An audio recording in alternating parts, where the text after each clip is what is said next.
Good morning, everyone.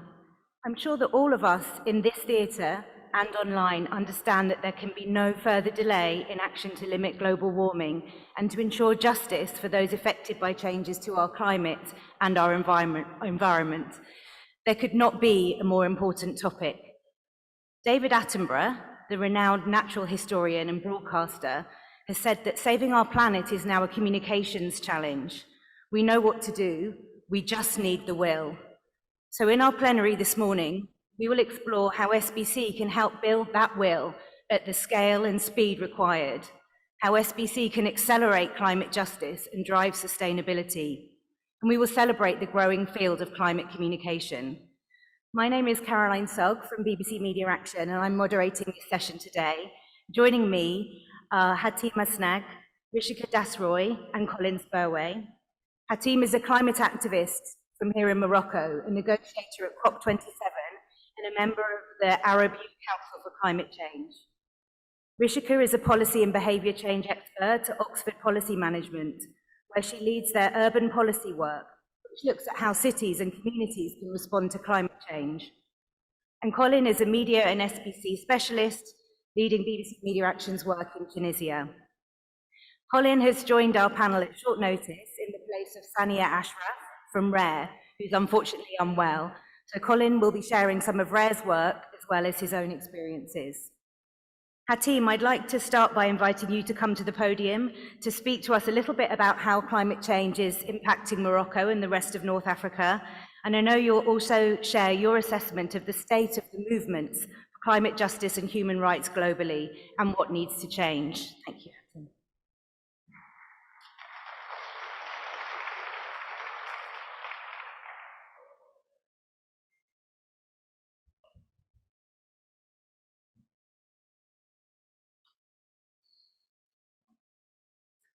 Hello, good morning.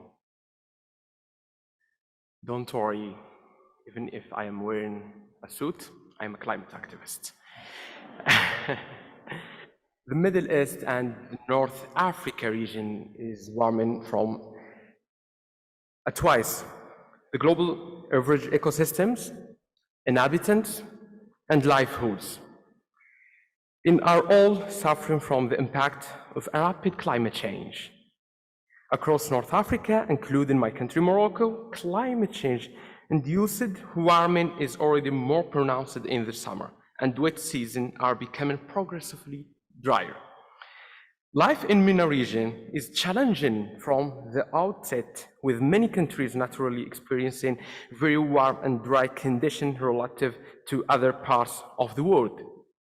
However, what is happening now is anything but natural. The importance of climate justice today, it's one of the challenges also to have this mindset in all the countries and all the region. And our role as youth engage in this process to push this new model to achieve climate neutrality. My work revolves around climate justice and activism, aiming to mobilize youth, young people, effectively, concretely through concrete action and building bridges between the governmental institution and youth movements, thus enabling youth to be part of the decision-making process on a local, regional, and national scale. And also moving to my analysis about the status of movements, climate justice, and human rights, I still believe that we need to make more concrete efforts in fighting against the negative impact of climate change. We need to make a strong stand and act for it. Honestly, the failure of governments to act on climate crisis in the face of the overwhelming scientific evidence of climate change is definitely and more effectively the most harmful intergenerational human rights violation in history. Today, we need a specific type of youth and of movements that ensuring a well-constructed legacy. And let me give you some examples. Youth-led movements who are their activism fueled by financial, not material finalities. It is conducted with a passion and ambition. They want to make a real change. Also, for me, I think the Green Funds are concretizing ideas into action, not ink on paper, lastly. And finally, maybe the type of movements that instigate a real change are either the ones that influence a behavioral change toward more sustainable consumption ways, or the ones that indirectly exert pressure on political pressure. Also, we need to take into consideration that this movement faces many challenges. And let me give you some serious challenges. If we are talking about the legislative process, for me, sometimes the law is a border to achieve climate neutrality. And how the process is going on, it's crazy. That's why I think if sometimes the law not be an obstacle that can make the climate justice process more easy. Also, I think organizational process is very important because movement starts working directly in an environment, but they don't have a governance inside this movement. They need to understand also how they can have constructed work. This is one of the challenges. And finally, especially I come from a specific region. It's the North Africa, the Arab state, Africa. We have a lack of data, knowledge. How we can have access to information, real statistics, to help us to achieve this efforts. The world currently is in need of solutions and actions to achieve climate justice. By the time I'm saying this, we have already lost the luxury of time. The state of our world is draining, and it's only going to get worse if things remain as they are. However, this does not mean we cannot do anything about it. As many out there are currently brainstorming to elaborate solutions, and many youth are dedicating themselves to the cause of climate justice. The necessary framework for meaningful youth participation include all relevant institutions, whether government or non-government. It's important to take into consideration all stakeholders that potentially can facilitate the process of youth participation while enhancing their perspective with the necessary tools to objectively their vision. Thank you so much.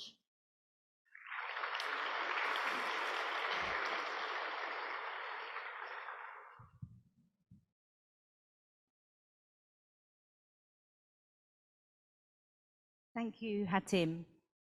So alongside talking about the movement for climate justice, sustainability is the second focus of our discussion today. Rishika, can you talk to us a little bit about the role of policy in tackling the climate emergency and advancing sustainability, and what is driving positive policy change? Thanks, Caroline. Good morning, everyone. The first thing that I'd like to say about climate policy is that it's not one particular type of policy. And the minute we silo it, we actually lose out on collaborators across sectors who can help us drive that kind of impact. The reason why we hope at the end of this plenary you'll have something to sort of take back, and for me that one key message would be that climate change actually undercuts development gains made across any sector that you all may work in. So if you work in nutrition, if you work in adolescent health, if you work in sanitation, fecal sludge management, if you work in menstrual hygiene, climate change is your problem. So the language that the climate policy world has started speaking, and perhaps a bit too late, is one of mainstreaming. So what we don't want to do is have scientists talk about climate projections and predictions and have other people think that the environment ministry or colleagues in the environment sector will take care of it. What we do need is a systems shift, or a whole systems thinking approach to climate change. And the reason why climate policy is important is for 4 reasons. The first is of scale, urgency, and impact. So yes, individual behaviors are important. It helps sort of reduce emissions, but the kind of transformative change that we're looking for, the kind of lock-ins, the energy lock-ins we're trying to avoid, needs that kind of systems thinking. The second, there are huge asymmetrical power arrangements at play. So for us to think that we'll all engage on the climate topic without resistance would be foolish. So this COP27, saw 636 fossil fuel lobbyists at the largest climate conference. Now, if it's a peace conference, you don't have people working, in, I don't know, for the lack of a better word, in armament attending a peace conference. So why then at a climate conference are we letting advocates for fossil fuel production in? What we need to be talking about is decarbonization. Now, I'm glad so many of you agree with me. So when we come back to the point of decarbonization, yes, individual actions are important, but the scale that we're talking about, the political and corporate nexus that we're talking about needs that kind of policy push at the top. So yes, individual actions can help mobilize governments. It can bring about political willingness. I mean, we wouldn't have gotten to net zero targets had people, had you, had me not sort of advocated for it, right? So that's point number 2. Point number 3, there is a massive equity angle to this. So if we don't involve governments, if we leave it to individuals, there will be a disproportionate sense of burden to people who don't have the access or the resources to climate change. And that's a huge role that policy can bring and can bridge. And the 4th thing, and I promise, Colin, I'll stop talking after this, is one of opportunity. So, we have this whole doomsday conversation about climate change. And a good way of seeing an opportunity is governments can actually become more competitive if they think of carbon stewardship. Problem is carbon, right? Getting rid of carbon by 2050 is being seen as a challenge. Of course, it is a challenge, and I don't want to oversimplify it, but there is a market opportunity. At the minute there are policy drivers and policy windows, us, consumers, markets, they will respond. And it's important to provide people with the tools so they can harness a green economy. It's not going to happen overnight, and it's not going to happen without institutional and policy support. And yes, thanks, Caroline. That's my sort of response. Thank you, Rishika. Thanks. I mean, clearly these kind of policy shifts are absolutely vital, and we'll come on in a minute to talk a little bit about the role that SBC can play in supporting that change. But Colin, why don't you talk to us a little bit about public mobilization, about behaviour, and the role that informed and active populations can play in driving change? Yeah, thanks, Caroline. Good morning, everybody. I'm the director of BBC Media Action in North Africa. So I guess on this panel, I represent the sort of the SPC perspective, maybe the media production perspective, which is nice to combine, of course, with activism and with the policy perspective. And yes, I mean, I think when we think of the climate crisis and the emergency that we're in, this image on the screen there sort of represents a lot of the areas of thought that our minds would initially go to. There's a lot of areas of people's decision-making about what you throw out, what you consume, what you use in your daily life that are an obvious line of inquiry for responses to the climate crisis. And a lot of those responses, of course, require different behaviors. So this is an ideal forum for us with our skill set to be thinking about how we can start to influence those behaviors. But I would add, I don't know what image you would put onto it, Rishika, but I think that's a very interesting point about the policy angle on issues like divestment. I don't know what photo you would put on divestment, but I think that we should be looking at some of those big, complex areas as well as looking at the personal level, what we can be doing at an individual level and what our organizations can be doing to divest from certain areas and then reinvest in other areas. So I think that's worth considering as well. This slide would represent, for those of us in SBC, Hatim, the sort of standard approach to project cycle management or project design. From my point of view as a BBC producer, the outputs are generally media products, but there's other sorts of outputs. Those outputs are to influence behavior one way or another and hopefully lead to strategic and targeted outcomes.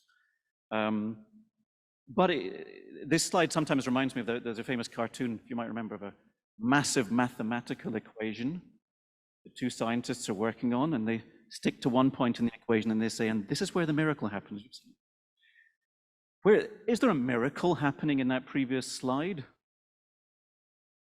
The behavioral scientists amongst us, and to be quite honest, the behavioral scientist who should be in this seat, but currently has COVID, Sanya, if you're watching, sorry. The behavioral scientists would say, well, don't rely on a miracle in between the outputs and behaviors. The behavioral scientists are here to save the day. So what can we be looking at to try to understand those different elements of the psychosocial state, the behavioral state, the environmental context that are going to lead from those outputs to the behaviors? And I think that a lot of work in our field is increasingly understanding that, and this conference today, or this week, should be helping us to focus in on that skill set, on how we most effectively start to shift those variables.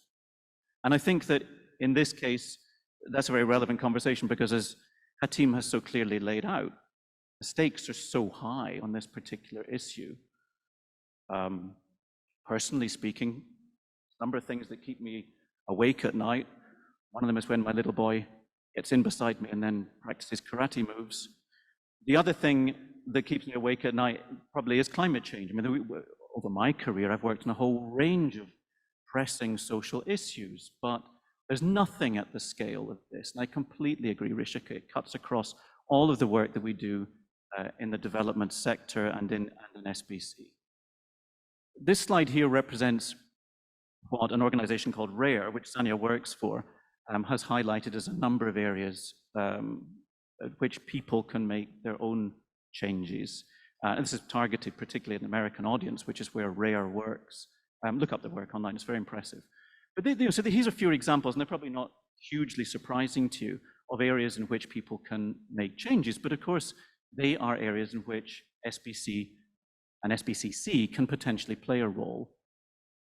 Again, to personalize it a little bit, top left-hand corner, eat more veggies.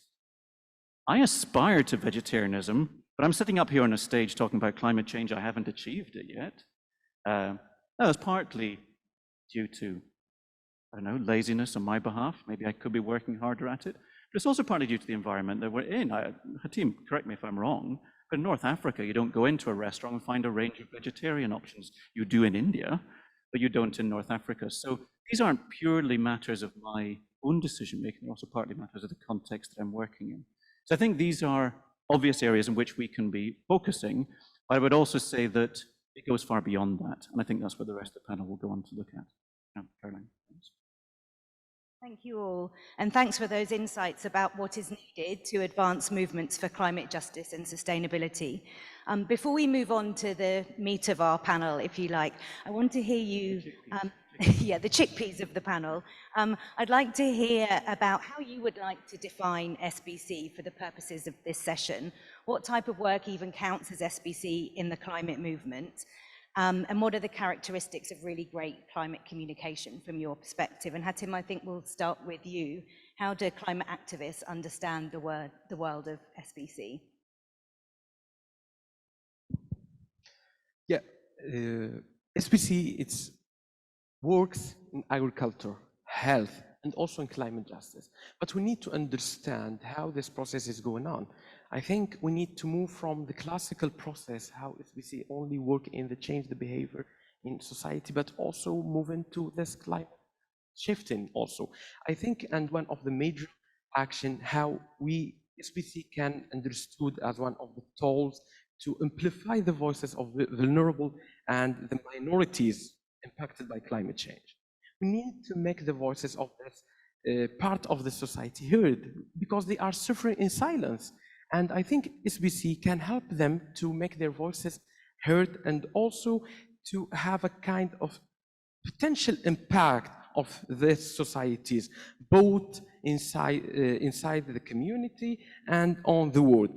I think also the second point, how SBC can change the local policies and also the policies related to climate change. Because if we can promote the development for a better climate justice, to press the decision maker toward green and sustainable development, especially considering how little time we have left and how fast and drastic change are occurring around the globe. The third point, I think, the address the injustice barriers to change the social norms and behavior. No one should left behind, as our success leads into infection. I think SBC have also a part in the game. Why? Because pressure, it not means change. And I think we are doing all these efforts to influence, but that cannot have a change. But I think using SBC approaches and models, we can achieve this change. That's the idea. I will give just a sample example from my perspective because I was engaged with climate movement advocacy since my childhood. It's something fantastic, to be very honest. And I remember when I initiate the Youth SDG Action Campaign in Morocco, and we invite, because I was a children parliamentary in Morocco, and when I initiate this initiative, I invite the Children Parliament in Morocco to join us in this movement around the region as a volunteer to work with us. And after they was able to create their own advocacy action. That's why SBC can change not only the engagement, but also the results. But we need to give them the opportunity. Young people, children in need of opportunities through SBC to become an actor of change to achieve climate justice. Thanks, Hatim. Rishika, over to you. How do you define SBC in your policy world? I think it would come down to the 3 A's, as some of us like to call it. The first is audience, the second is access, and the third is amplification. Now, coming back to the point on audience, this audience perhaps knows this much better than me. Segmentation, like you would for any of your behavior change communication outputs, is also necessary for climate action. all of us are not on the same continuum of our understanding of climate action and how our individual sort of choices add up to a big picture. So understanding who the climate skeptics are, who the climate deniers are, who are people who are positively sort of motivated to do something about climate change, and nudging them in the right direction with that kind of evidence is key. So once you figured out your audience, the next thing is access. How do people know where to go, what to do? And as the climate conversation grows, it will move from activists to people in faith organizations, to people in arts, to people in music, to people, it's full spectrum. It's going to move away from governments and media to people. And we are going to have to find a language in which we can communicate what each individual needs to do. And Colin had that slide up, right, which said transport, food, etc. It comes down to explaining how much our lifestyles matter. And for that, people need to be able to access that information. So most of you probably have heard of something called Project Drawdown. And if you haven't, please do go have a look. It's an excellent repository of what we can do as individuals, and it looks at multiple sectors. So, if you thought why plastic bags and why not sort of canvas bags, it'll give you the rationale and the justification. The third and the most important bit, which is quite tied into what Hatim was saying, is amplification. So if people see people in their own communities who dress like them, talk like them, behave like them, become agents and champions of climate change, then it's no longer a them problem or a government problem. It becomes my problem. And the minute we can sort of shift that mindset, it's a win-win. I think to sort of summarize, I think I would say what behavior change can sort of really contribute to the policy question is through choice architecture. And there's a lot of literature on how choices are modeled through social marketing, through especially in sexual and reproductive health. If we can do that, if we can take marketing tactics on how to move consumers not towards carbon heavy lifestyles, but low carbon lifestyles, that's something that would be a tremendous contribution of this field. Colin, over to you. What types of communication? Yeah, I'd like to just hear your perspective as a media producer on what types of communication you think are really going to inspire change. Is it all about the campaign, or how do you want us to be thinking about SBC? Well, I think Rishika's set that up ideally, because I think particularly starting with the word audience is the key. I think in our field, Caroline, there's a temptation to start with the product. It's kind of the exciting bit, it's the creative bit, it's the artistic bit. And you say, oh, we could do a drama that, but done well, our work starts from a more analytical perspective to say, well, actually, which groups of people are involved and affected by this in which ways, and to what extent might those different audiences then have a role? Am I talking to Hatim's Moroccan activists? Am I talking to the activists' parents? Am I talking to the policymakers in the West? Am I talking to oil executives? So done right, of course, all of our work starts with that analysis. So I would say that's the starting point, but that we should be prepared to bring into our toolbox any range of different communication tools. And I know that at this summit, there are a number of different presentations on some of the tools that are being used. For example, we have a show in Indonesia, a TV transmedia product, really, which is drama combined with discussion shows, combined with apps on the mobile phone, to try to engage a very particular group of urban youth in Indonesia. And that can, to your amplify point, Rishika, that has brand awareness of 35 million in Indonesia. I work mostly on populations that are smaller than that. Indonesia is a huge country, but that's the sort of thing that we can be doing. So I think we should be considering in terms of tools a very, very wide range of things. Quite often when I'm discussing the climate crisis with partners and honestly donors, the first step in the thinking is climate education. Surely what you're talking about is educating people on the climate science. That is probably part of it. But my own work in East Africa, the farmers there, it would be quite helpful for them to have a basic understanding of the climate science, but that audience needs to know how to diversify their crops, how to maintain their water supplies, a lot of the agricultural content that they need rather than, climate science 101. And for those people, radio is a powerful tool. So I think we should be looking at a whole range of formats, from mobile phone games to live events, to radio and television, targeted at particular groups.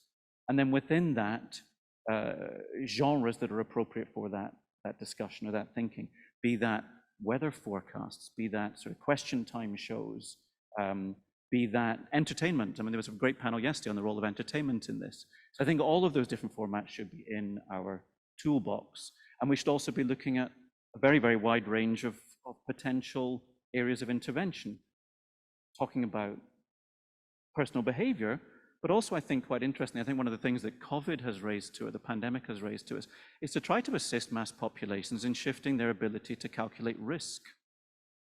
Just how much risk is involved in the virus? How is that compared to other parts of my life? If you forgive me a little anecdote, I arrived in Tunisia 2.5 years ago. And one of the first things, right in the center of the pandemic, one of the first things, and this is honestly nothing to do with Tunisia, this could happen almost anywhere in the world. But I saw this guy on a little moped, a little Vespa.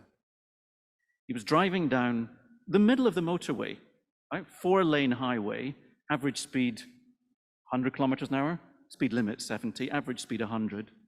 These huge cars whipping past him, and he's riding along on his moped, driving with one hand, listening to his phone with the other, with no helmet on, or wearing a face mask.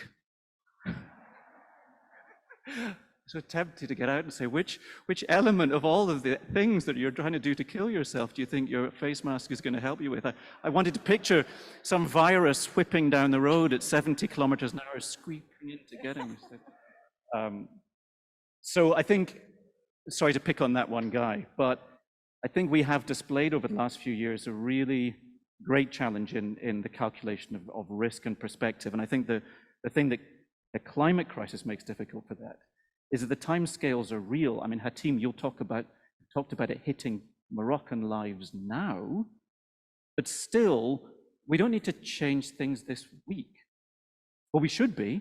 We've got the ability to excuse ourselves for another week, another month, another year or two. And so I think that slowly boiling water the frog is not jumping out of is also one of the things that we need to be considering with these interventions. Thanks, Carol. Thank you, Colin. Thank you all. Thank you.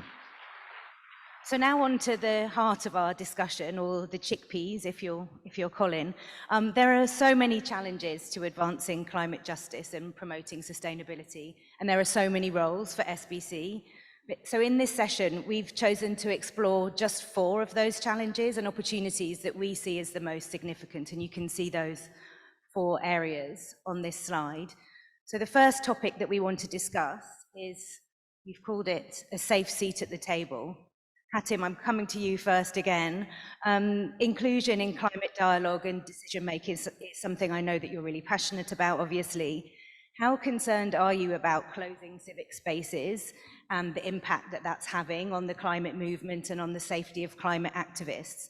And what examples can you think of where SBC interventions are helping with that?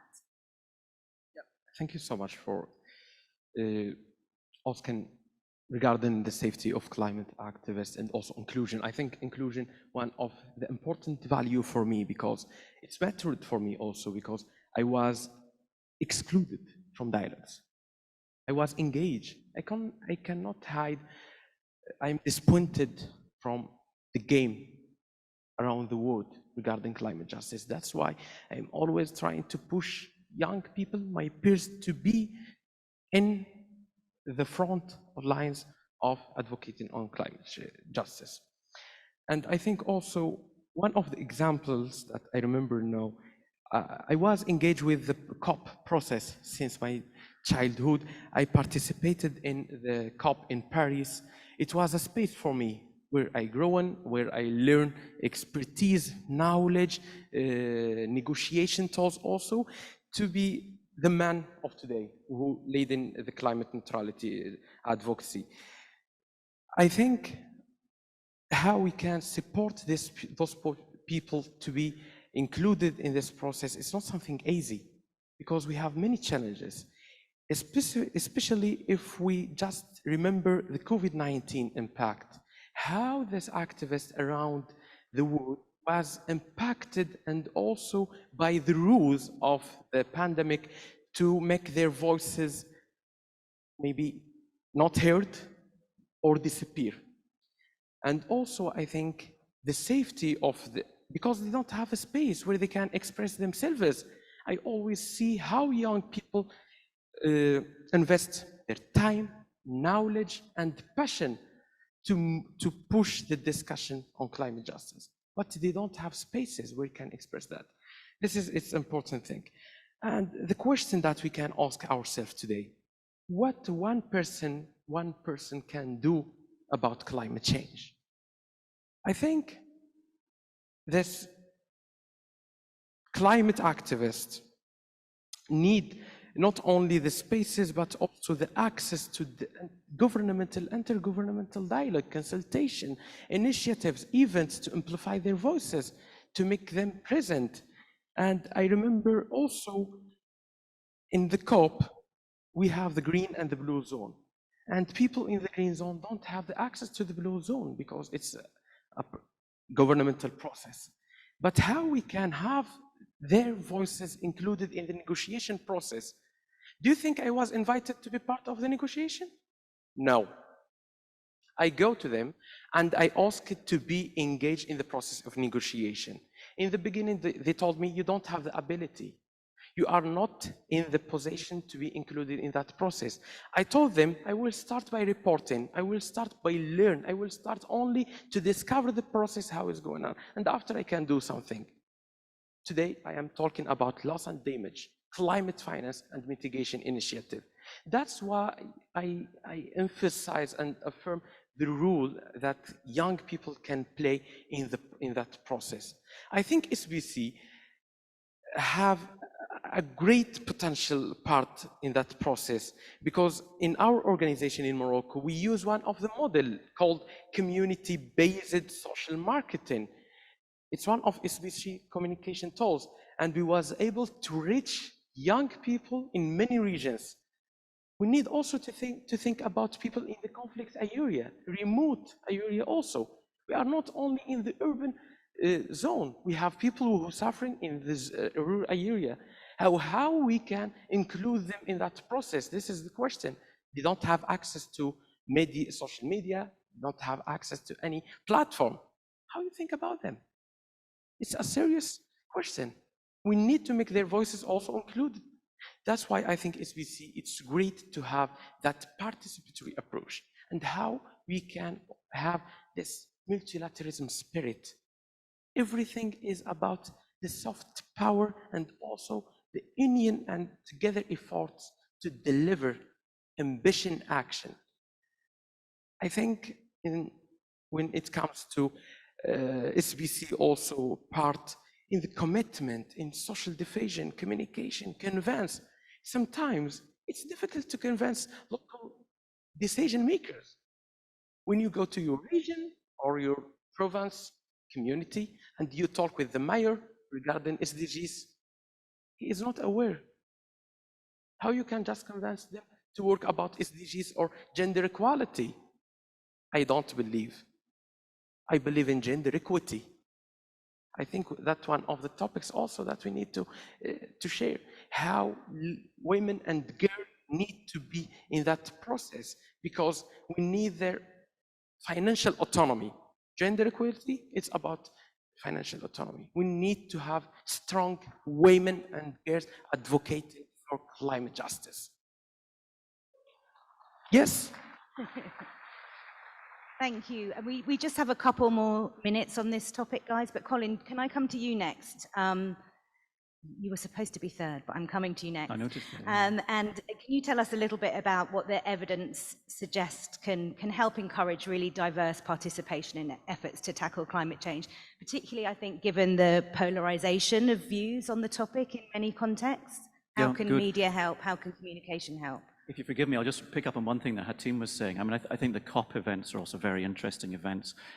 I don't believe that there are any behavioral scientists involved in the design of the COP meetings. Or maybe they are, but they're not working on our side of the equation. I attended COP as about the most empowered, in COP26, as about the most empowered individual you could get.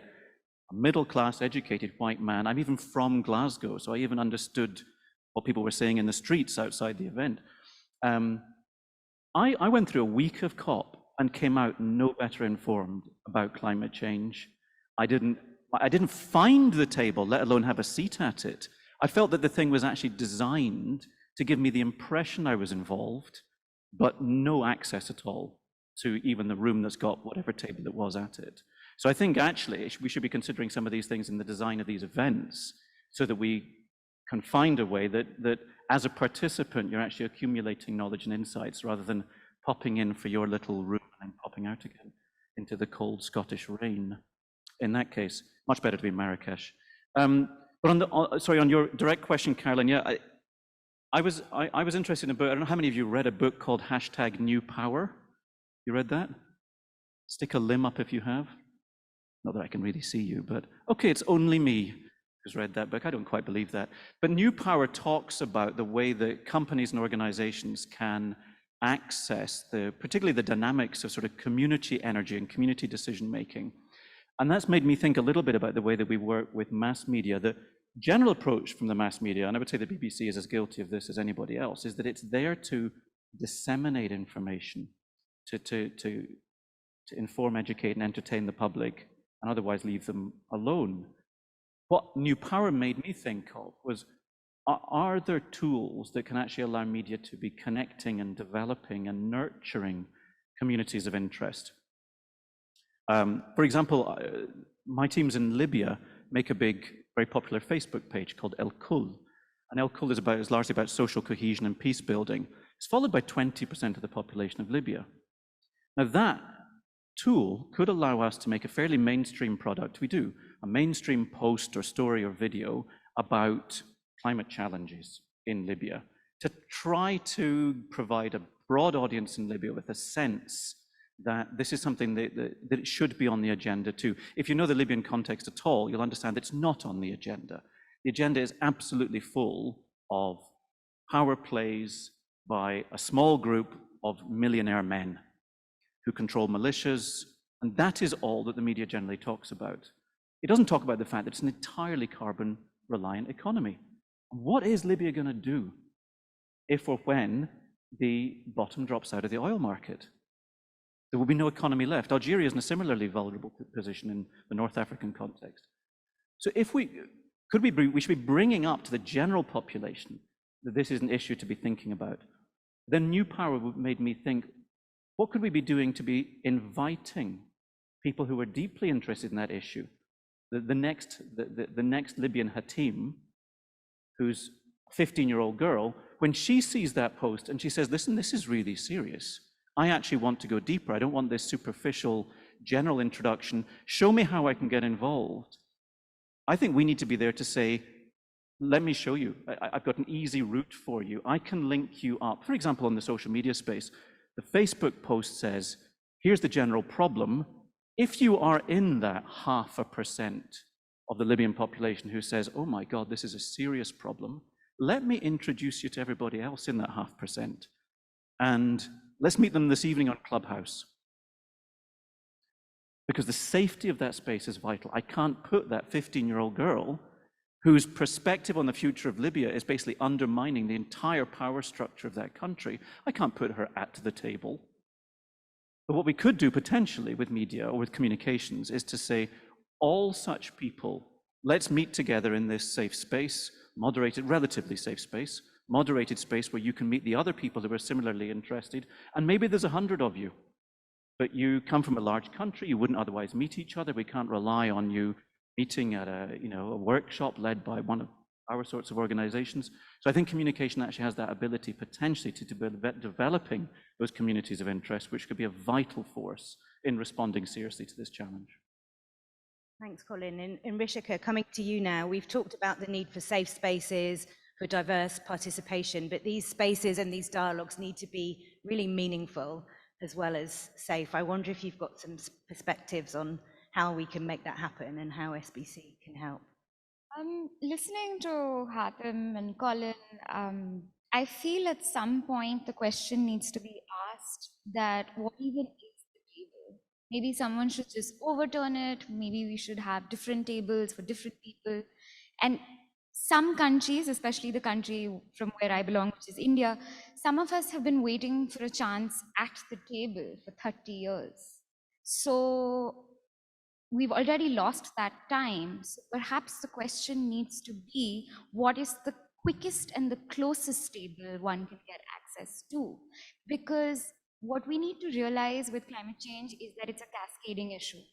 So there are these international tables of power, then there are these national tables of power. Then we need to come to the subnational, regional, and finally to the places where we live. So in your city, what is the table accessible to you? Where you live, is there a mayor you can speak to? Is there a municipal commissioner you can speak to? Is there a local leader you can speak to? So that's one way of cutting this aspect of tables that we need more, right? The second bit is you've got to the table, great. I mean, sorry to sound like a cynic, but yes, we're at a table, the conversation's great. But what needs to happen at the table is as important as the table itself. So numerous people and numerous communities we've engaged with, with our work at Oxford Policy Management in participatory decision-making processes, we feel that it's very important to have meaningful conversations, because people take their time out to come and engage with you at the table. And if you don't have anything fruitful or something tangible or something concrete, they're not going to come back. So it's a waste of your time, it's a waste of their time. And a lot of people don't know how to engage with this issue.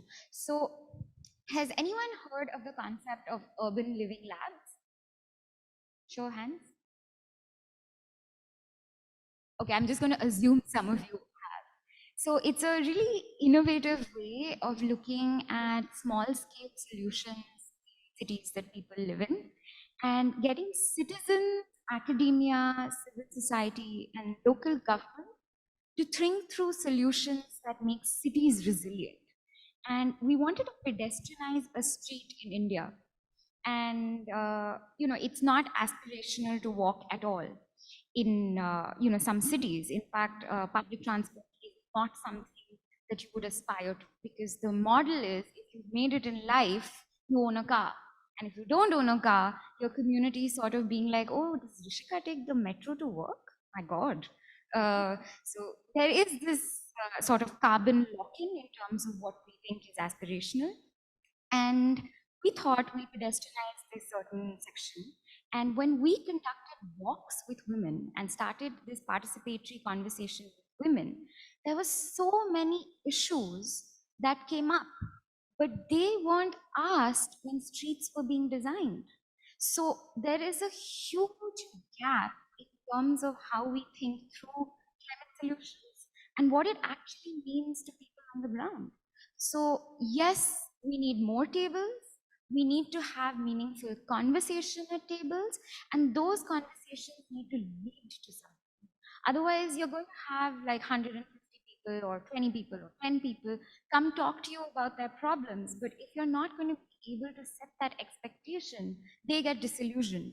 So it's quite important to have that at the back of your mind when thinking through this kind of participatory approach. And my last point on this is, there's been a lot of talk in the media about who a climate activist is and what a climate activist looks like. So there is this new liberal shady climate activist who's sort of going around showing sort of a can of beans at Andy Warhol's paintings or the Van Goghs. And there are people like me who wouldn't necessarily see at a museum, hopefully not desecrating something that is of value. But you will see me advocating and you will see me talking about policy shifts. So it's very important for us to see who is at the table and not have preconceived notions and biases about what they mean or what they say. Brilliant, thank you. Thank you so much. So we've talked about inclusion. I want to come on to action and behaviour now, and the uptake of and commitment to consistent behaviours is clearly absolutely critical in tackling climate change. Short waves of positive behaviour or short-term change just isn't enough. Hatim, please talk to us about the types of SBC initiatives in particular that you've seen drive consistent action, and action that's going to deliver really long-term change. Yes, first of all, I want us to comment about my friend Colin and Rishika. For me, it's not about securing a seat in the table, but it's about investing in the strategies that serve young people and also climate change. This is our demand as activists in climate change. And also, I remember one of the examples in our journey of activism, when we start working just to give an example about SBC, how it's work, as an example, we go to share our expertise in terms of South-South cooperation. We initiate with Congo Brazzaville to launch our youth movement, the Sustainable Development Youth. When we go there, it was very difficult to convince the government and the stakeholders to work with us, especially. It's new branding, new strategies, not something easy, but we try how we can amplify and make our invitation to those stakeholders different. When we go to the private sector, it's not the same message, it's the same idea, but with different messages to convince them to work with us in our national campaign. Because the idea is not about only creating initiative in our local community, but how we can scaling up these initiatives and how we can share this expertise with other countries.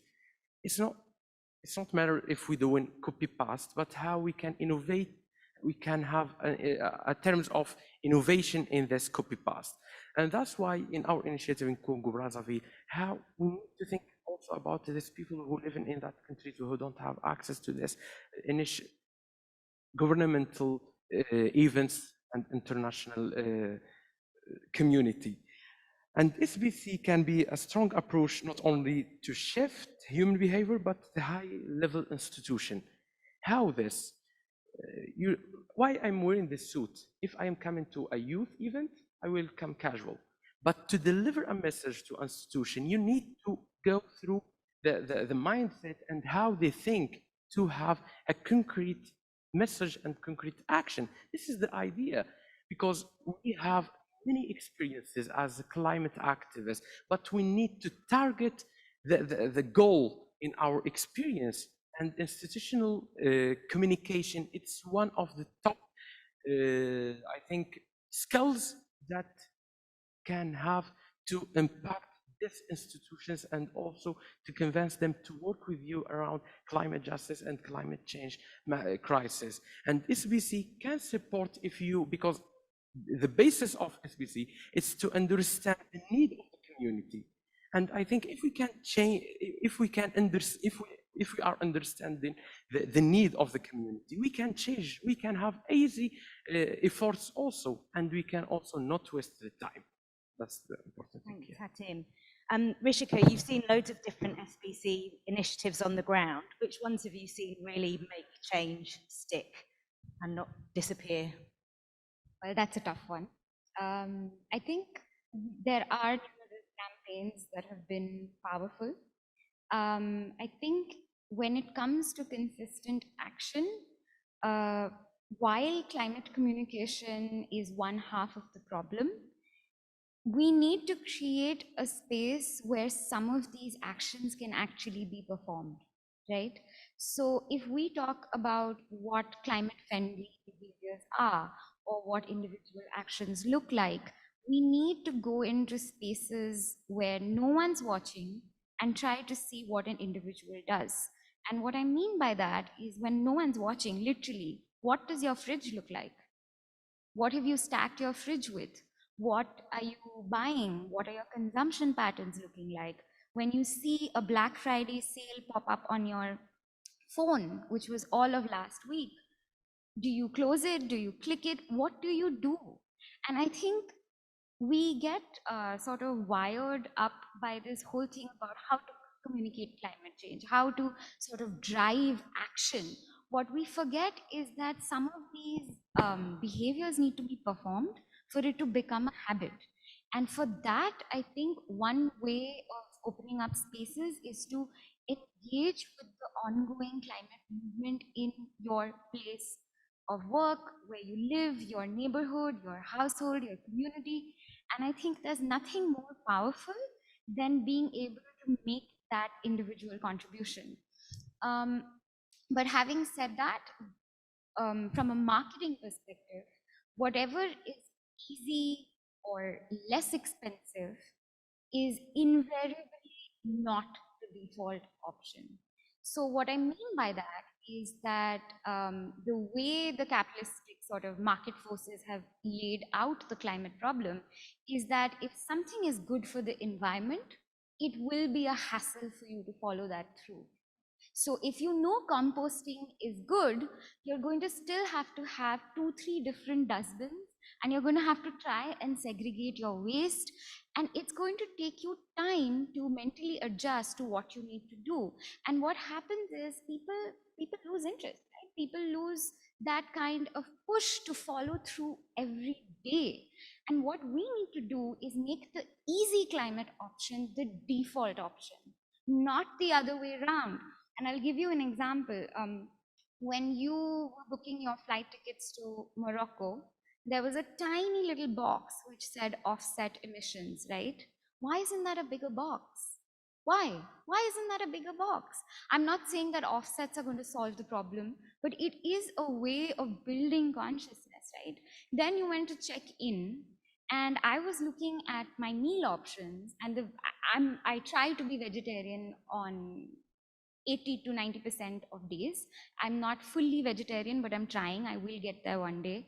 I was looking for a vegetarian meal and I had to keep scrolling. So what we need to do is the meatless option needs to be the first option. And if you still want meat, you have to scroll down. Make it more difficult for non-climate friendly behaviors to be sort of mainstreamed out, and climate-friendly behaviors to be mainstreamed in. It's that simple. If supermarkets can do it, so if supermarkets want you to buy their expensive products, right? That's where the fancy packaging is. That's the part of the supermarket or the store that you want to go to. It's visual, it's impactful. Why not with climate change? So I think there are incentives which are misaligned to climate action. And in order to be consistent, we need to think through how we can perform certain climate-friendly behaviors. So if there is one takeaway from this plenary, at least for my end from this point, it would be try to practice these behaviors.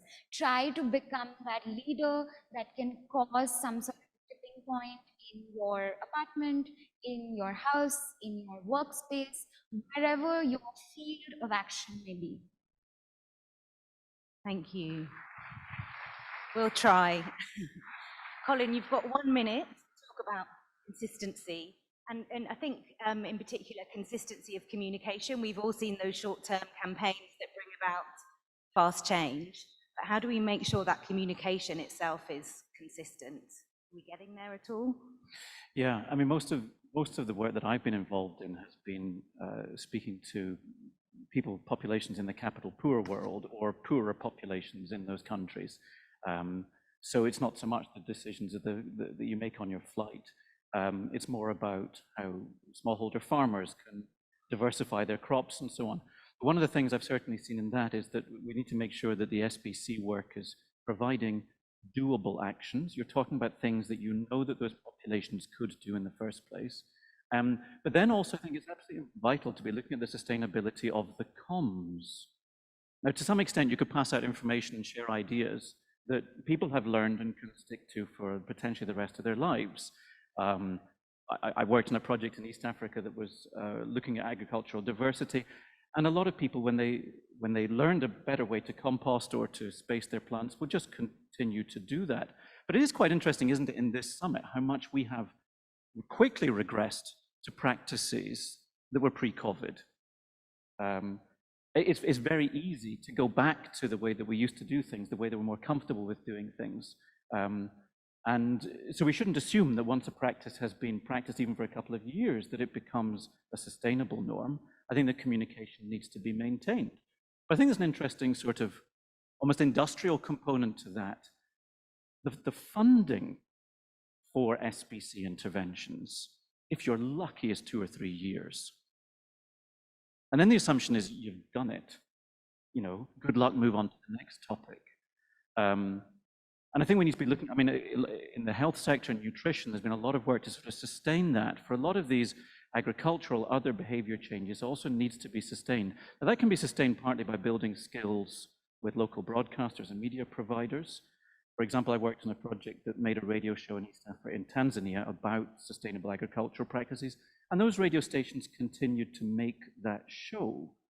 I can't tell you how high quality it was.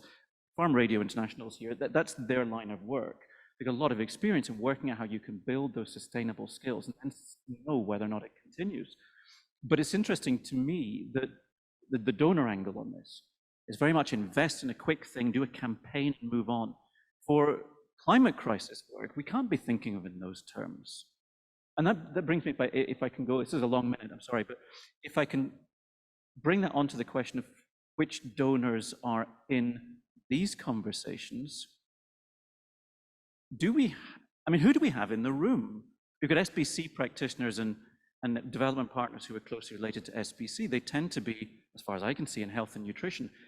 Is UNEP here? Apparently not.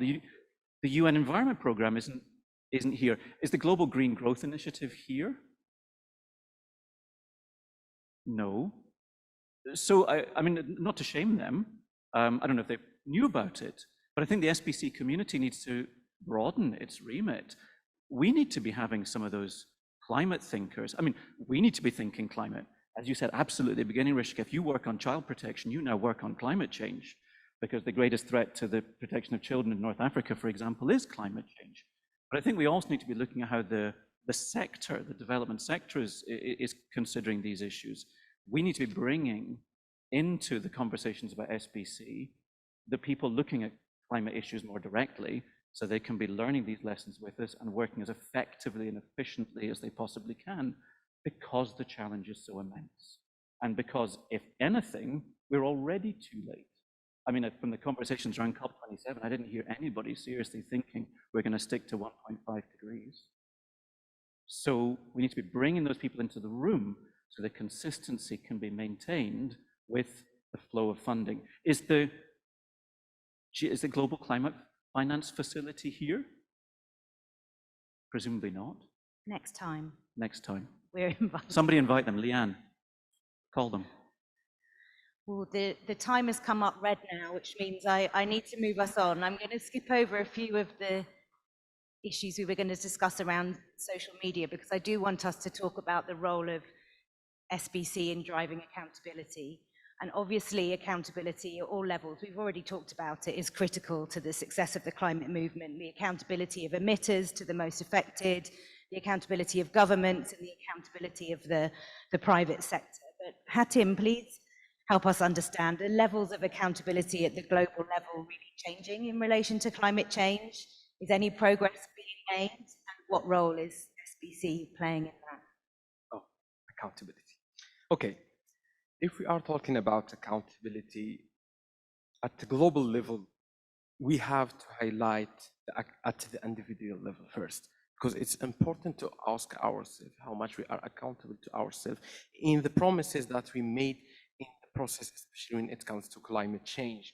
it's not, it's about accountability shifting for climate justice, because it's important, because it's hold everyone accountable for their own actions. It is a way to shift mindset into healthier, more cultural and more intellectual spectrums, without disregarding the responsibility that comes with such challenges and issues, to learn how to best respond to them in the most efficient and realistic way.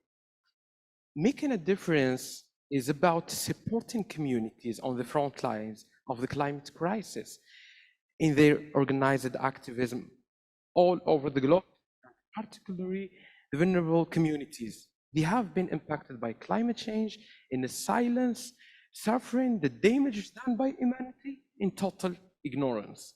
Therefore, it is essential to take such communities into consideration during our journey toward climate justice. For instance, the governments and the large multinationals have promised in various ways to reach net zero emissions of greenhouse gases and change to a sustainable process shift. But activists say much of this is just greenwashing. I think the process has moved to the phase of a major announcement without a lot of details, to are you holding yourself accountable to this commitment? Because also the COP have many processes regarding the negotiation and the process of approving resolution. But the idea, when we are sharing these promises, if the question, are we hold ourselves accountable to this promises and this initiative? And the idea also is about clarity and transparency. We are sharing promises, we are sharing items, how we can handle loss and damage, climate finance, but there is no details about that. This is the accountability. The idea, who will benefit from this money? We are talking about 100 billion, but how we can be accountable to distribute this money and also to have this concrete action? I think accountability today is serious. Thank you, Hatim. I mean, there's clearly a massive challenge here. So what role can we play in promoting accountability, transparency as SBC practitioners? Rishika? I don't have a simple answer for you. I think it's a really complex one. And that's primarily because, according to me, climate change is going to become a governance challenge. It's not just a policy or a science challenge. It is literally going to be a burden in terms of how governments function, how our systems function, and it is going to lead us in many systems to the brink of collapse if not done well and in time.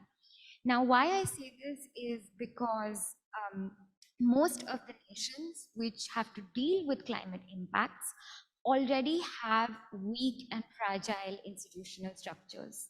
And for these kind of governments to grasp what it means to respond to climate science immediately, what it means to have early warning systems, what it means to put in place the resources to deploy early warning or some sort of relief material is going to be enormous. So on one hand, you have the mounting pressure of climate predictions. On the other hand, you have further weakening systems. And to top it all, you have a crackdown on climate activists. So the space for civil society to engage meaningfully is shrinking. The problems are increasing, and you're trying to look for that small window where you can talk about accountability. And I think one way of doing that is not necessarily to talk about climate change as is. Because a lot of governments, and please don't quote me, I know this is a law, like a large audience, but sometimes governments don't want to hear the C word. And what they want to know is what they can do. So if your government is interested in water, and floods is a key sort of action point where you're from, or the lack of water is a key point of action, then that is your entry point for your climate conversation. And that is an entry point where you can have that accountability conversation. So the more sort of sectoral mainstreaming that we do, the better it is for building more accountability in certain parts, right? For those of you who work in sanitation, I know that a lot of people work on wash behaviors and on fecal sludge management. So the next time you're talking about a fecal sludge treatment plant opening up somewhere, please do push in your plans to see that some kind of climate risk screening has been done of that sewage treatment plan. So that's how you and I can collectively work on this issue. The other very sort of interesting twist on this subject, and it's kind of the reverse of what Hatem was talking about, is that there will be billions of dollars flowing. And when capital flows from one country to the other, or from one private institution to the other, it should ideally leave a paper trail. And that paper trail can help drive accountability. So I know the SIF folks are here. SIF? Okay, I know some of you are here from SIF. So at my organization, we did a small learning piece for a program that SIF runs called Say on Climate. And it's a great way to get people, sort of financial institutions and private sector organizations to have some kind of disclosure and audit that disclosure on their net zero targets. And what this does is it helps prevent greenwashing, and you can actually spot it out. It helps understand how money has flowed, where it's gone, and this is something that's cascading to all sorts of funds. The minute there is anything about climate finance, you have a lot of people interested. But the more we bring this conversation to what Hatem was saying about transparency and where this money is going, hopefully that will give us one more point of leverage in the accountability conversation. Thank you. Thank you, Colin. What role can media play then here to amplify this conversation about accountability? Or is it shying away from playing that role? I think it's partly, again, about behavioral insights and partly about understanding the audience's different motivators and barriers. But I think one of the barriers in this conversation is the sense of pessimism, the sense that there are no solutions. And so I think one of the things that not necessarily mainstream media, but any media or communications can be doing is looking at informed and evidence-based solutions journalism or solutions media, not necessarily in just journalism. It could be in dramas, it could be in entertainment formats of various types. But I think it's important that we start the accountability with mass audience under mass population understanding of the problems, but the problems and plausible solutions to those problems. Because I think one of the frustrating things with this conversation is that the solutions are out there. We know ways to shift the transport and the food and the agriculture. It's actually making it happen that's the challenge. So I think it's about starting the conversation with that, from that informed position. But I think secondly, it's about benefiting from some of the other components of accountability programming. This is a nice example on the screen behind us. This is a discussion show in Nepal. It's unlikely that those 4 senior stakeholders, whoever they are, would be available to that population if it wasn't for the fact that there's this sort of, forgive me, but sex appeal of a bunch of cameras, and probably the BBC brand in the background. And that convening power that media can play, whether at regional level or even at the local level. I've worked with local radio stations who can have that same effect. I can't bring together the mayor and the head of the such and such association and the engineer who's doing the project, except if they feel that they're going to get airtime on the radio. And then suddenly they're all at the same table together. So I think that convening power is valuable. And finally, with that accountability, that also gives you documentation of the things that they have said that they will do. And that can be very valuable even at the community level, to remind people you are on record promising that this facility for improved irrigation or this access to market or this improvement in sort of urban planning will be implemented, and I can hold you to account for that promise. Thank you, Colin. I'm going to move us through a few slides, I'm afraid, and we're getting to the end of our session. I wanted to leave some space and time for some interaction with our audience here. But first of all, I wanted to say thank you for sharing such really important insights and actually some really concrete examples about how we can make change as an SBC community, because I think in this space, those concrete ideas, that inspiration can be missing sometimes. But there's much more evidence out there now about the role that SBC can play in the climate movement and in promoting climate justice. And I just wanted to share these two quite new resources here if you want further inspiration or to find further evidence about how you as an SBC practitioner can make a change here. The first is from us at BBC Media Action, and the second is actually a very new, fantastic evidence review from the Global Alliance for Social and Behaviour Change. You can download both at that QR code, so please do have a read. And actually both papers make the point that despite more than decade of work now on climate communication and the real urgency of these issues, as we've heard today, we really are still not seeing the mainstreaming of SBC in climate policy, nor the funding at the scale that's required to move the needle here. So these policy notes, these evidence reviews, I think are quite important.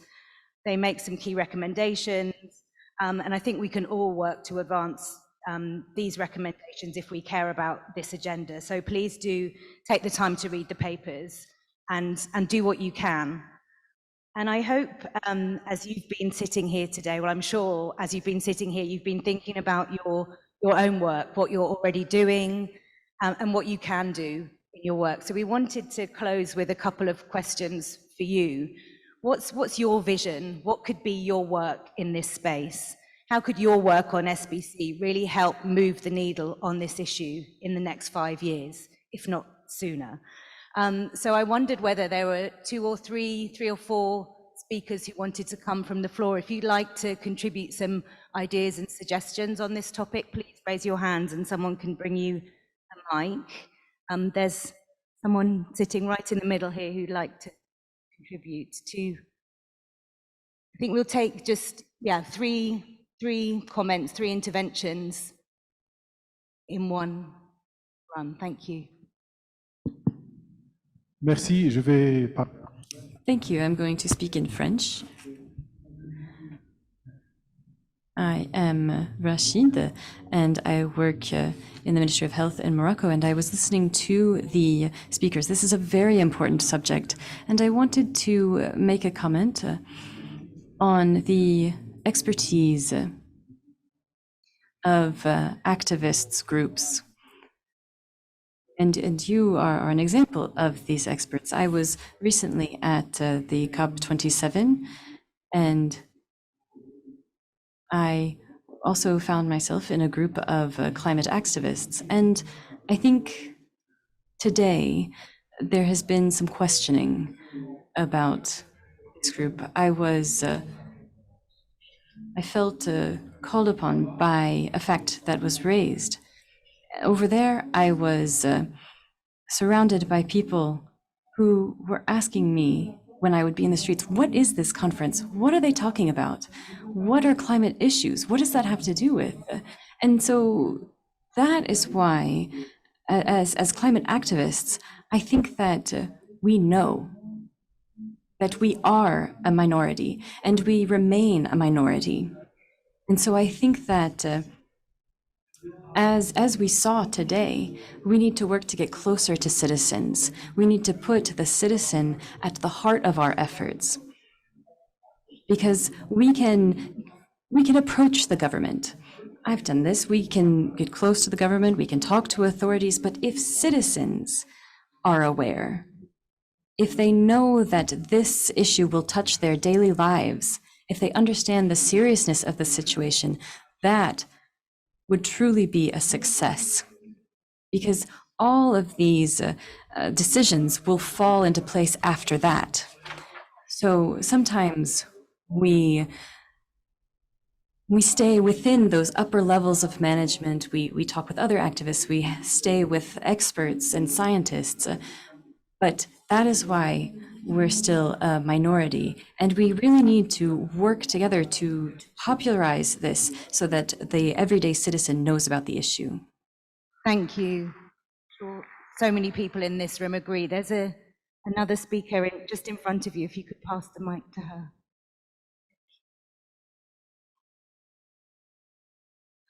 شكرا. بداية أود أن أشكر كل الأساتذة الأجلاء على المداخلات القيمة.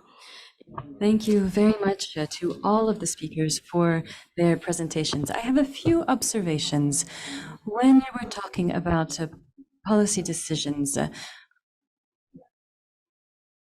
the importance of these policy decisions with regards to climate change, it is political governance, which is an important part. And other times when we're talking about a policy, there are questions. Are there, within institutions, are there institutions in the sector who are working on or who are concerned about climate crisis situations or who are focused on planetary action? Because within the parliament, we have some members of parliament who are not aware of the climate change issue and who don't understand the ecological impacts. And so for these members of parliament, they aren't working to fight climate change. And so many of the bills are presented by ministers, even though Parliament is the place where these bills are created. So I also had a question with regards to the level of the public and local communities. In local communities, we need to see a change with regards to SBC. We need to make sure that local policies change as well. I was very pleased when I was listening to the presentations. I heard some different meanings about clean technologies, climate-friendly policies, but we need to have a participatory approach in order to succeed. In particular, we need to work with local communities and with organizations and civil society organizations that are on the ground. We can talk about drinkable water. We can talk about floods. We need to work in mountainous regions, isolated regions, rural regions. All of these regions are so important. I also wanted to mention behavioral change and good practices in SBC. One thing that is very important is that policy decisions related to education need to take this into account. All policies need to take this into account. We need to include climate change instruction in our education system. We need to make sure that climate change initiatives are integrated into our cultural systems, into our full society, even at the local level. We need to create areas for children within schools so that they can participate in this conversation, so that they can also be aware of the importance of climate and the environment. And then they will spread this back to their families. And so that is why we can create a more sustainable conversation about this. We talked about young people, we talked about women, we talked about activists, and we need all of their involvement in facing climate change. Rural women that we are talking about, and we can use SBC to help these women and to help them face natural disasters and the effects of climate change. Women in rural areas can help protect biodiversity and to ensure food security. Thank you. I don't know whether we have time to take one more comment, but we've got lots of work to do. Let me bring the mic over here, please, to this lady. In fact, we have time for two, so. Sorry to jump in. I really wanted to underscore, Rishika said, it is so important that we think there are so many important things you said. One of them is that speaking cross-sectorally in others' language. So climate has been siloed. I loved your description of your average environmentalist, and that's easy to fight, right? But climate is about health, climate is about disaster response, climate is about agriculture, but you need to speak in their language. So that's one thing. The other thing is, to your point, that we can't do everything individually. And in fact, the idea of the carbon footprint was started by carbon interests. So that doesn't mean you shouldn't do anything, but pick one thing and do it well. Go to drawdown, eat your leftovers. It's the #1 thing you can do, or one of the top 10 you can do to save the planet. I am doing a session at 4:15 on cross-sectoral approaches that draws from my work with climate and health. And the reason we started talking with the Centers for Disease Control and Prevention in the US about climate and health, because climate is about health, right? But it was also the way that I was able to your other point, starting at the table you can have access to. The only table I had access to was in my hometown of Orlando. I didn't have access to do anything about COP or even my federal government. So I just found everybody I knew. I started a climate action coalition, and I got my city of government to agree to 100% renewable commitment by 2030. And this is something that everyone can do by doing what you say. What is the nearest table you can get to? So I just really want to thank you for keeping it from being about the individual behavior, which is important, but SBC is used in all of those. What is your target audience when you're talking to the agricultural sector? What is your target audience when you're talking to the energy sector? What is your target audience when you're talking to farmers? Thinking about what they need to know about climate, not what we want to tell them about climate, because we need to get them to do the behaviors that we can. So thank you so much. This has been so enlightening and really lovely. Thank you. Hatim, do you want to respond? Yeah, you can each have one final comment and then it's time to close. But some great suggestions here. We've clearly got a lot more work to do as a community, and I hope this has provided some inspiration. But Hatim, oh, okay, come on, one more.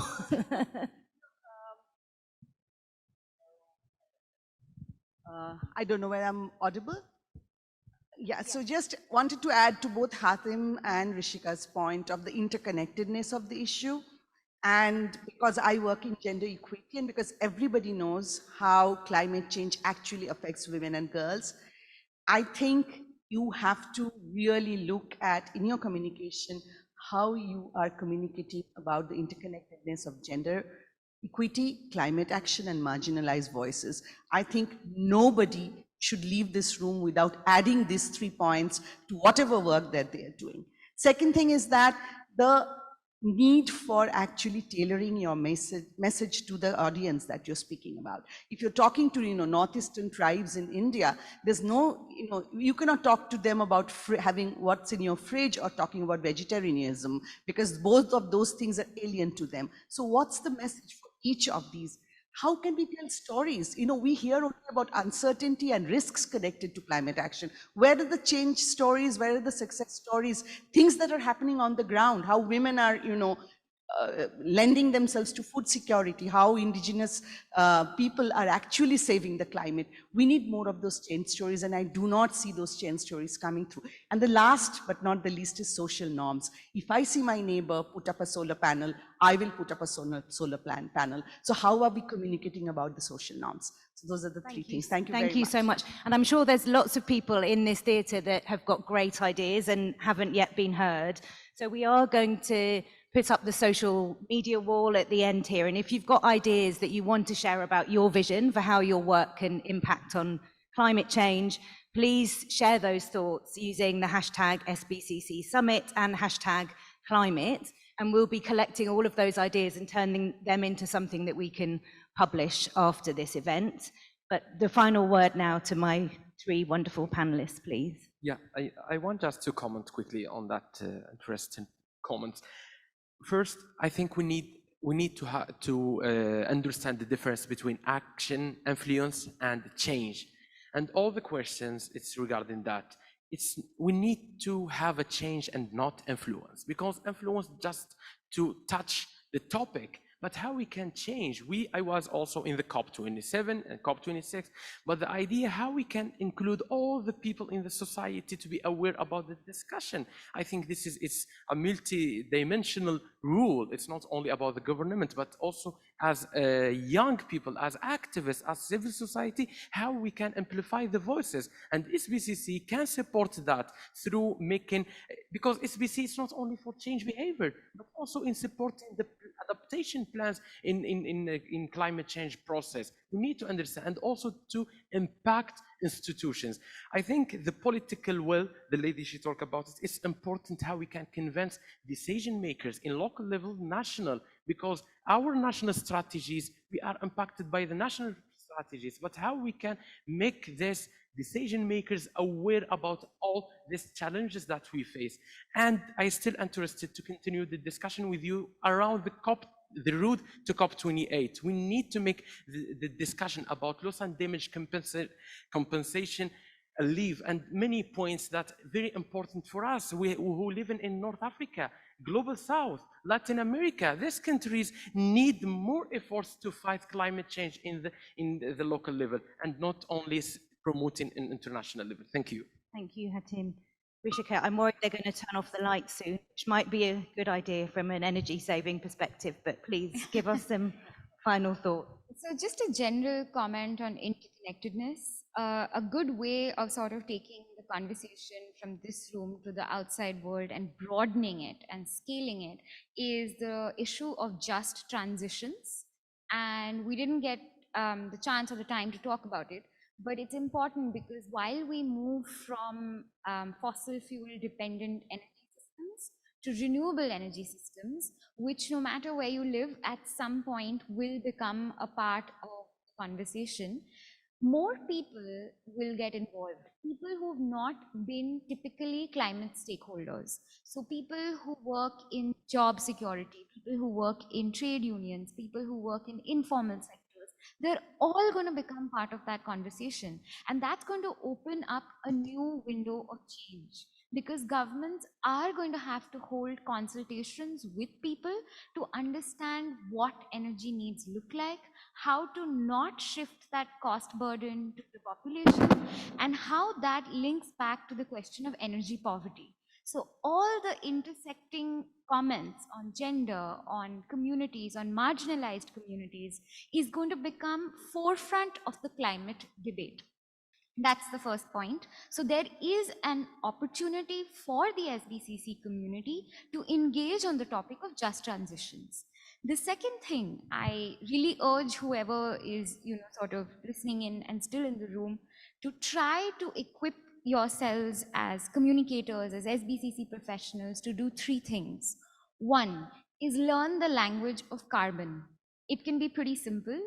So if someone tells you that if X decision versus Y decision, what is it that you're offsetting? Now, this is slightly difficult, and we can have a chat about how you can do this in a very simple way. The second is, if you're speaking to a person in power, learn the language of capital. If you speak to your mayor, the first thing he's going to want to know is return on investment. How much is something going to cost versus the cost of inaction on climate change? So that's going to become important. And the third is, how can you frame your communication in the language of politics, which is actually about jobs and the economy? So at some point, if you're with a person who's super resistant to climate change, start talking about the green economy and the opportunity for jobs. And hopefully you will get somewhere in drawing interconnections. Thank you, so important. Colin, you love having the last word. It's with you. Well, first, I think it's great that this session happened. So for an SBCC summit to not just have this, but to have this as plenary is the first step. And I think that's excellent, because your question about the taxi driver in Egypt is absolutely right. Mass media providers, not just mass media, but also local media providers, need to consider how they're going to integrate themselves into the response to this problem.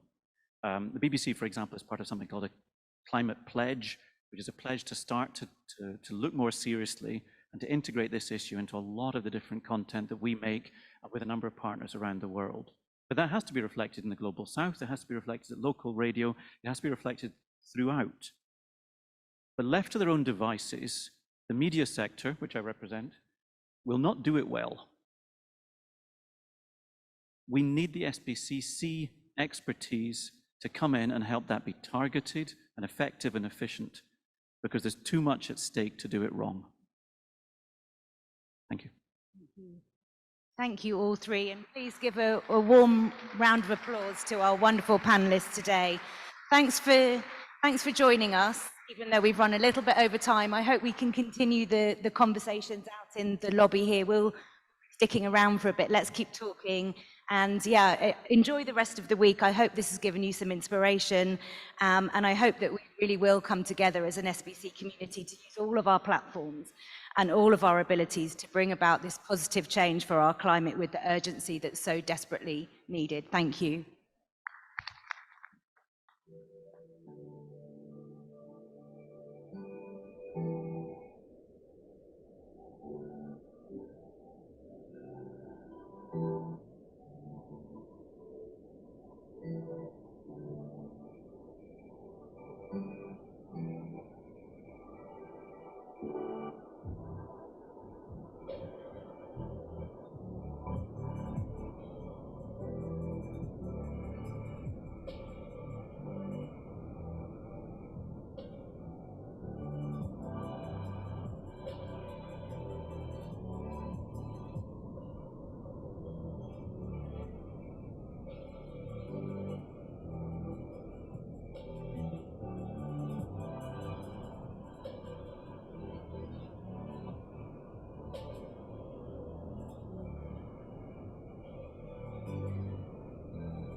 Dear all, we'd like to inform you that lunch is available around the pool at the hotel.